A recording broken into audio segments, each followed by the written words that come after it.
महाशिवरात्रि की असली कहानी जो आपको कभी किसी ने नहीं बताई। तैयार हो जाओ सच जानने के लिए। बहुत समय पहले की बात है।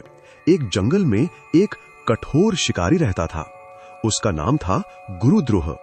जीवन भर उसने सिर्फ शिकार ही किया था। पाप उसके पीछे साये की तरह रहता था। एक दिन भोजन की तलाश में वो जंगल के घने हिस्से में भटक गया। कई घंटे बीत गए पर उसे एक भी शिकार नहीं मिला। उसका पेट भूख से जल रहा था। धीरे धीरे सूरज ढलने लगा। जंगल में अंधेरा तेजी से छाने लगा। जानवरों की भयानक आवाजें उसे डराने लगीं। रात के काले साये में वो अकेला था। अपनी जान बचाने के लिए उसने एक बड़े और घने पेड़ पर चढ़ने का फैसला किया। ऊपर चढ़कर वो उसकी मोटी डाल पर बैठ गया, ये सोचकर कि अब सुरक्षित है। लेकिन उससे अनजान ठीक उस पेड़ के नीचे एक पुराना शिवलिंग था। सालों से वो वहीं स्थापित था, जंगल की छांव में छिपा हुआ। जैसे ही शिकारी पेड़ पर बैठा, नींद न आने के कारण वो रात भर जगता रहा। प्यास और भूख से बेचैन वो पेड़ के पत्ते तोड़ तोड़कर नीचे फेंकता रहा।